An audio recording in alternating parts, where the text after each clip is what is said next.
Hola médicos, continuamos con el módulo de pediatría y en este video vamos a hablar de la segunda parte de urgencias pediátricas para que no te lo vayas a perder.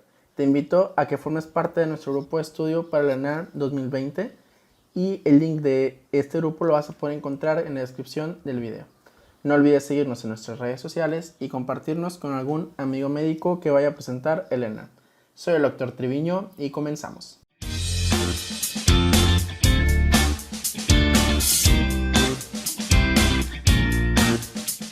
Continuaremos con el tema de urgencias pediátricas con el síndrome de Reye. El síndrome de Reye va a ser una encefalopatía aguda que va a causar degeneración de la grasa hepática con la presencia de daño mitocondrial. Y este comúnmente se va a asociar a una infección viral más el uso de aspirina o de ácido acetil salicílico. Principalmente las edades de riesgo es de 4 a 12 años y la influenza de tipo B va a ocupar el 90% de los casos, aunque como tú lo habrás escuchado, es más asociado o más clásico que se asocie con la varicela, pero esto solo ocurre en el 5 al 7% de los casos. Durante los 5 a 7 días de iniciar la infección, el paciente va a empezar con vómitos, con alteración del estado mental, con convulsiones, coma y con muerte. Va a haber hasta 5 grados clínicos de acuerdo a lo que tenga el paciente y realmente no son tan recomendables para la ENAM. Te los dejo aquí solamente para que los repases. El diagnóstico lo vamos a realizar con la elevación de CPK y con LDH. Y patológicamente vamos a encontrar la presencia de grasa microvesicular en el hígado y además de hinchazón mitocondrial en los hepatocitos. El tratamiento es con glucosa intravenosa y además hay que tratar la coagulopatía y disminuir el aporte de líquido para prevenir la presencia de edema cerebral. Y la que sí o sí debes de saber de memoria es la toxicidad hepática por paracetamol. Este es producido por el metabolito propio del paracetamol, que es el N-acetil para benzoquinoniamina, que va a producir una toxicidad directa. El cuadro va a producirse por una insuficiencia hepática asociada a necrosis hepática y va a haber 4 etapas clínicas. Y si en Reye te dije que no eran importantes, aquí van a ser sumamente importantes que las memorices porque te las pueden llegar a preguntar. En el estadio 1, que va a suceder en las primeras 24 horas después de la ingesta, esto va a considerarse como un periodo latente y los pacientes van a estar asintomáticos. El indicador principal va a ser la presencia de gamma-glutamil transpeptidasa. En el estadio 2, que va a suceder entre el segundo al tercer día, o sea, de las 24 a las 72 horas, ya va a haber datos clínicos de hepatitis, como dolor en hipocondrio derecho, náusea, astenia. Y además va a haber elevación de las transaminasas. Ya en el estadio 3, que va a ocurrir de las 72 a las 96 horas, vamos a tener que es la fase de mayor lesión hepática y se va a alcanzar la máxima elevación de las transaminasas. Aquí ya vamos a tener ictericia, encefalopatía y presencia de coagulopatía, que son los 3 pilares de la lesión hepática aguda. El 25 al 50% puede llegar a producir insuficiencia renal por necrosis tubular aguda. Mientras que en el estadio 4 van a ser a partir de las 96 horas a los 14 días y esta es la etapa de recuperación. Entonces la etapa de mayor mortalidad no va a ser la 4 y es uno de los motivos que más llegamos a equivocarnos porque ahí nos vamos con la finta, sino que es el estadio 3. Aquí lo que va a estar pasando es que hay una recuperación de la homeostasis pues, del cuerpo y debes recordar también que se va a afectar la zona 3 centrolobulillar. Ya en esta etapa no va a haber datos de cronicidad. El diagnóstico lo vamos a realizar por la anamnesis, que te van a decir que el niño se tragó todo el paracetamol y además de que debemos de poner a nuestro chamaco o hacerle a nuestro chamaco los normogramas de Rumac-Mathieu. Estos normogramas nos van a servir para dar tratamiento, pues aquellos pacientes que después de las 4 horas de la ingesta y que tengan una línea en el normograma por encima de 150 nanogramos a las 4 horas o de 30 nanogramos a las 12 horas. ¿Y cuáles son las medidas terapéuticas que existen? Podemos realizar descontaminación a todos los pacientes que lleguen a urgencias con menos de 4 horas de la ingesta y esto se hace con carbón activado. La dosis es de 1 gramo por kilo, pero recuerda, dosis para el ERNAN poco importantes. Si el tratamiento de elección o el antídoto, en este caso, va a ser la N-acetilcisteína, y te la tienes que saber también porque es algo que te pueden llegar a preguntar. Esto es un precursor del glutatión y va a prevenir la toxicidad por paracetamol. La máxima eficacia la vamos a tener hasta dentro de 10 horas después de la ingesta y va a reducir la hepatotoxicidad del 50 al 5% y la mortalidad global. Las indicaciones de este tratamiento pues es que tengan concentraciones superiores en la línea o en el normograma de Rumacmatium, que son los que acabamos de mencionar. Además, en pacientes que tengan una ingesta única mayor de 7.5 gramos o de 150 miligramos por kilo en los niños. Y como todos los medicamentos, pues tiene efectos adversos, de los cuales podemos encontrar náuseas, vómitos, reacciones anafilácticas, broncoespasmo, angioedema e hipotensión. Y ya por último, si después de estos tratamientos el daño hepático se vuelve irreversible, aquí el único tratamiento disponible va a ser el trasplante hepático. Pasamos ahora a las convulsiones y es otro de los temas más clásicos del ERNAN. Primero que nada porque pues hay varios tipos de convulsiones, como debes de saber, como las crisis febriles y todos los trastornos epilépticos. En este momento no los vamos a abarcar porque la verdad no acabaríamos el video si nos ponemos a hablar de eso. Pero en un contexto general te puedo decir que si en el caso clínico mencionan alguna infección y el niño es menor de 5 años, no estés pensando en otra cosa que no sean crisis febriles, ¿de acuerdo? Si nos están diciendo en un neonato, pues entonces debemos de pensar en unas convulsiones neonatales. Si nos dan una triada clínica de espasmos infantiles, retraso mental o que en el electroencefalograma se observan ipsiarritmias, entonces vamos a pensar en un síndrome de West. Y si te preguntan síndrome de West, probablemente después te pregunten el síndrome de Lennox-Gastaut, que es un cuadro hasta el 20% de los casos secundario al síndrome de West. Y también tiene una triada, que son crisis de diversos tipos, pero que van a ser de muy difícil tratamiento, que va a haber alteraciones en el electroencefalograma y que además va a tener retraso mental. Si te hablan de que el niño tiene periodos en los que está bien atento y luego se queda viendo el cielo, como todos en la clase de anatomía, pues entonces ya te están hablando ahí de crisis de ausencia infantil. Y aquí también hay típicas y atípicas, pero eso lo vemos en su momento con mayor calma.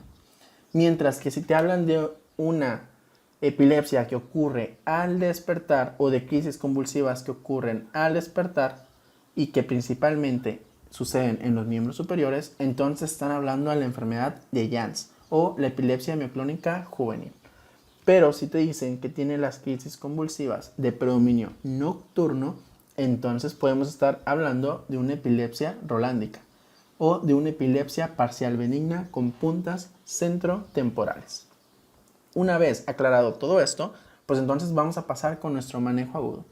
Llega nuestro niño con crisis convulsiva y que está en un periodo ictal, que es la convulsión propiamente dicha.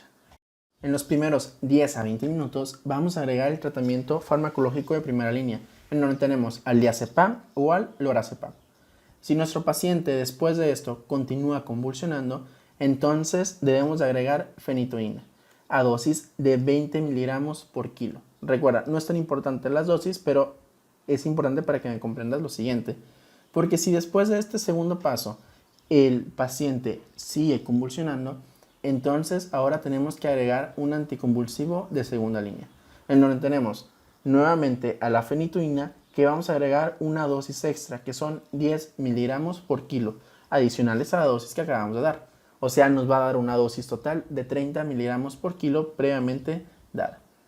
Y después de esto, podemos agregar también la fosfenitoína intravenosa. Si el paciente continúa convulsionando después de esto que acabamos de administrar, entonces ya viene el turno para el valproato de magnesio, el valproato de sodio y nuevamente la fosfenitoína. Si nuestro paciente después de esto sigue convulsionando, entonces pasamos a un anticonvulsivo de tercera línea, que es el fenobarbital. Y si después de que administramos fenobarbital el paciente sigue convulsionando, entonces ya es turno de clasificar a nuestro paciente como un estado epiléptico refractario y hay que administrar midazolam. Y si después de esto seguimos sin obtener una buena respuesta, entonces podemos considerar la inducción del coma, porque hay que prevenir la presencia de daño cerebral. ¿Cómo lo vamos a hacer? Puede ser con propofol o con tiopental.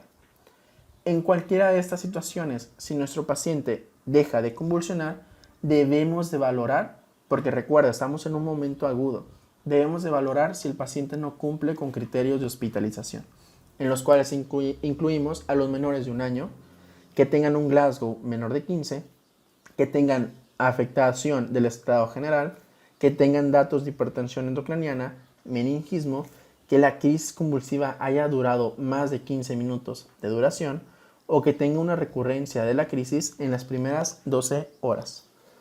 En todas estas situaciones, el paciente se debe de quedar hospitalizado y dar un manejo pues apropiado de cada uno de los diagnósticos que vayamos a realizar.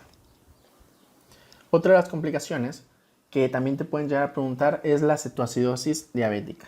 Recuerda, antiguamente la cetoacidosis, no sé si la aprendiste así en la universidad, pues se supone que no, porque yo no la aprendí así. Antiguamente se clasificaba que diabetes tipo 1 para los niños y te iba a dar cetoacidosis diabética. Así era como como te lo llevabas. Y diabetes tipo 2 para los adultos y te iba a dar estado hiperosmolar.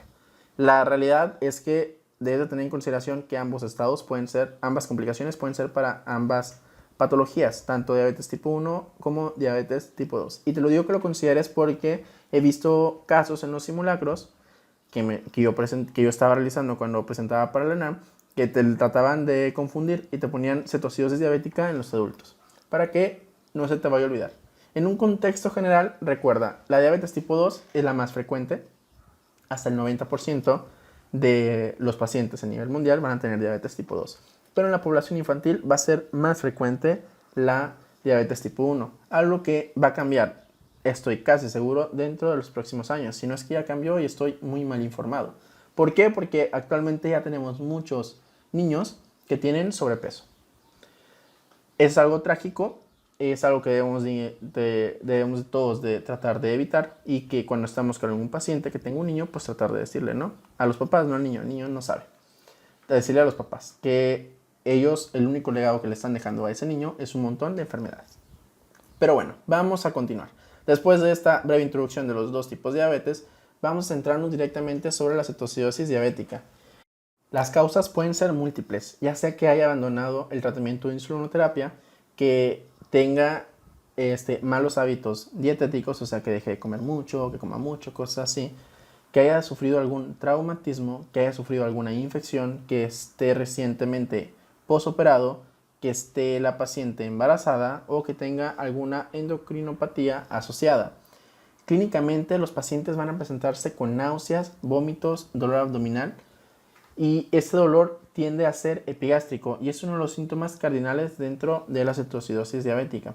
Y además podemos encontrar datos propios de la acidosis, como puede ser la respiración de Kussmaul y datos de deshidratación. También clásicamente se describe que los pacientes pueden llegar a tener un aliento cetósico. Existen criterios de laboratorio que es glucosa mayor de 250 más la presencia de acidosis metabólica con anión GAP elevado. Y además puede haber hiponatremia con osmolaridad plasmática elevada. ¿Cuál es el tratamiento en forma general? Cuando vemos cetoacidosis diabética en el internado o en el servicio social, pues se la tienes que dar las dosis y sabes que tienen que ser lineamientos muy específicos para su tratamiento. Pero en el caso de aquí de ENAM, realmente a tal profundidad dudo mucho que te lo puedan llegar a preguntar. Entonces, recuerda, hay que ingresar a los pacientes a terapia. Los pacientes con cetoacidosis diabética se deben ingresar a terapia y se le debe dar hidratación, se le debe dar manejo con insulina, se le debe dar también potasio, porque una de las acciones de la insulina es meter potasio, entonces ocurre una hipocalemia.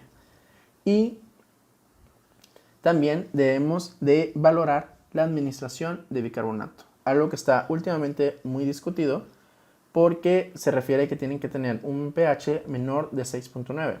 Así que simplemente tenlo ahí guardado en tu cabeza. Continuamos con las quemaduras. Y aquí en las quemaduras, las térmicas, porque hay varios tipos, las térmicas van a ser hasta el 90% de los acciones que se pueden llegar a presentar. Otro tipo pues pueden ser las eléctricas. Van a haber 3 subtipos de esta, que es por contacto, ya sea hacia algo sólido que esté caliente, o por escaldadura o líquido, que va a ser la causa más frecuente. Estas las por contacto. Por llama, que se van a estar presentando, y por radiación, que también pueden llegar a producir quemaduras. Pero dentro de este tema te debes de acordar muy bien de varios aspectos. Primero, el gran quemado. Lo vamos a considerar a todo menor de 2 años o mayor de 65 años que tengan una quemadura grado 2 o 3 en más del 10% de la superficie corporal. También vamos a considerar como gran quemado aquellas quemaduras de segundo a tercer grado que afecten a más del 20% de la superficie corporal. Si la quemadura fue producida por electricidad de alta tensión, también se va a considerar como un gran quemado, porque este tipo de quemaduras eléctricas llegan a causar muchas alteraciones en los órganos internos. Si el paciente se asocia a su quemadura un politrauma, o si las quemaduras se asocian a patologías sistémicas graves. El segundo aspecto que te debes de enfocar muchísimo, que te lo tienes que aprender, son la regla de los 9, esta famosa regla para medir la superficie corporal total. Y recuerda, en los recién nacidos, en los lactantes y en los adultos van a variar estas condiciones, así que te propongo que las confirmes. Yo te pongo aquí una imagen, pero tú como quiera confírmalas, porque en la guía de práctica clínica nueva, que es del manejo y tratamiento de quemaduras, algo así, está toda revuelta por todos lados, así que yo esa ni ganas ya después me dieron de leerlas. Es del 2018 y me sorprende porque es una guía muy mal hecha, muy fea, pero pues ahí te lo dejo a tu tarea.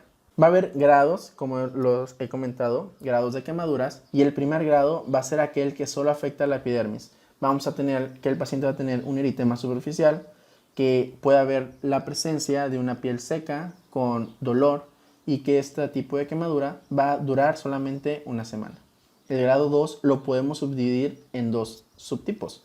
En el A, en donde se va a afectar solamente la dermis papilar, lo que va a producir la presencia de flictenas, dolor, pero va a tener un buen llenado capilar. Este tipo de quemadura cura en 2 semanas.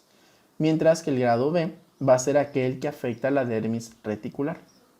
Aquí la piel se va a tomar un aspecto rojo o blanco y va a haber presencia de hipoestesia.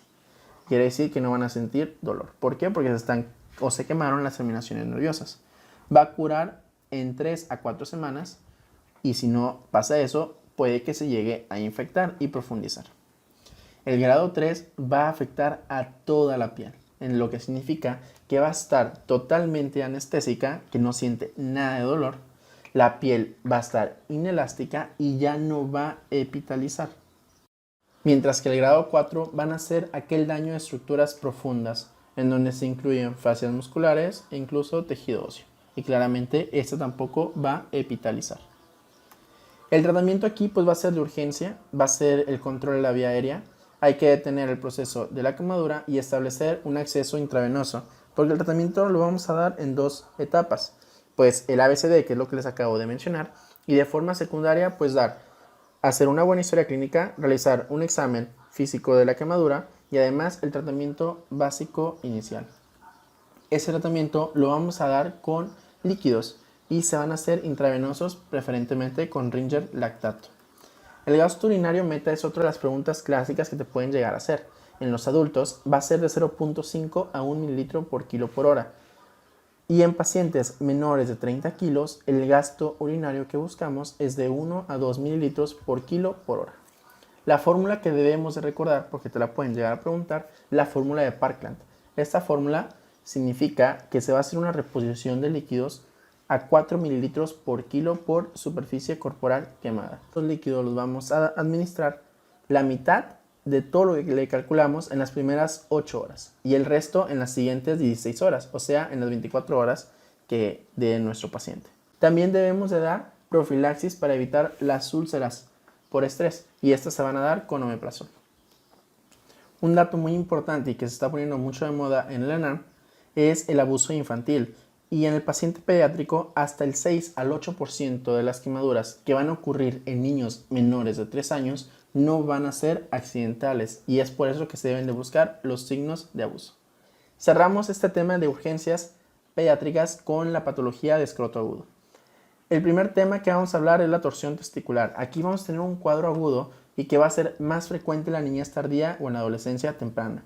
La fisiopatología se va a producir porque la túnica vaginal que queda redundante va a permitir una movilidad excesiva de la gónada y el defecto principalmente va a ser de forma bilateral.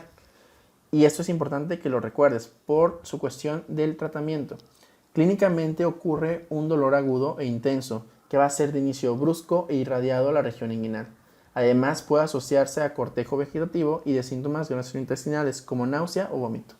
El testículo se va a encontrar indurado, edematoso, eritematoso y aumentado de tamaño, pero no vamos a tener reflejo cremastérico.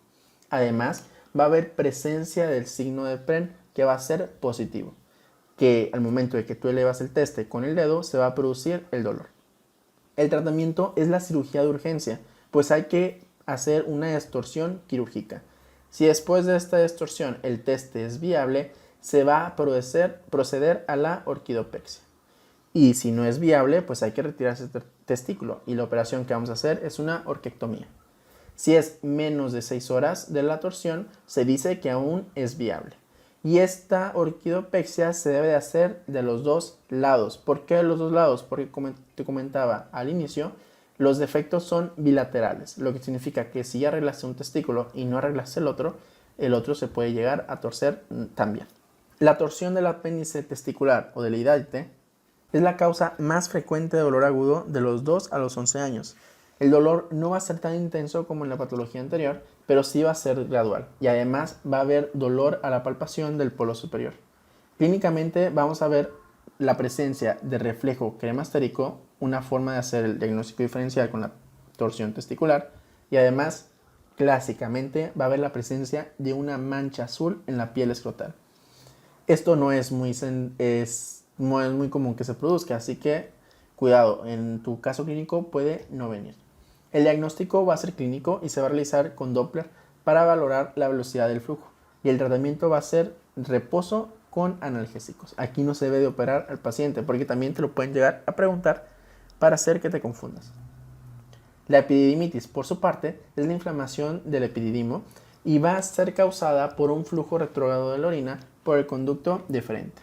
La etiología más frecuente va a ser Escherichia coli y otras causas pueden ser clamidia, gonococo o procesos inflamatorios. La clínica es dolor progresivo insidioso con la presencia de un síndrome miccional y fiebre. A la exploración física vamos a observar inflamación y dolor escrotal con reflejo cremastérico normal. ¿Ves cómo no se parece nada a la torsión testicular? Y aún así nos llegamos a equivocar. Yo me equivocaba muchísimo en ese tema. Además, una forma de hacer el diagnóstico diferencial va a ser que va a disminuir el dolor al elevar el testículo, a diferencia de lo que ocurre con la torsión testicular, que se va a producir dolor cuando elevas el testículo. El diagnóstico lo vamos a realizar por clínica y por urocultivo, y el tratamiento va a ser con antibióticos empíricos y con AINES, dependiendo de la etiología que tenga el paciente. Con esto hemos terminado el bloque de urgencias pediátricas. Si bien todos los temas les dimos como una repasada amplia, porque los vamos a ver en su determinado momento, es importante que vayas viéndolos desde ahorita, porque son de las cosas que más te pueden llegar a preguntar en el ENAR. Trata de enfocarte mucho, doctor, cuando estés viendo patologías, darle mayor preferencia a las urgencias, porque en el ENAR que yo presenté, se miraba claramente en el examen que venían más preguntas de urgencias de todas las materias que preguntas de patología de control. Eso es algo, no sé, yo creo que debería ser un poquito distinto el ENAR, pero es más fácil de estudiar, creo yo, las urgencias que todo el control que se le tiene que hacer, no sé, un diabético, un hipertenso y demás. Gracias por la atención que has prestado en el video, por el apoyo que has mostrado en el resto de los videos y espero que el contenido te sirva para que puedas lograr el sueño de ser residente. Soy el Dr. Treviño y nos vemos hasta el siguiente video. Chao, chao.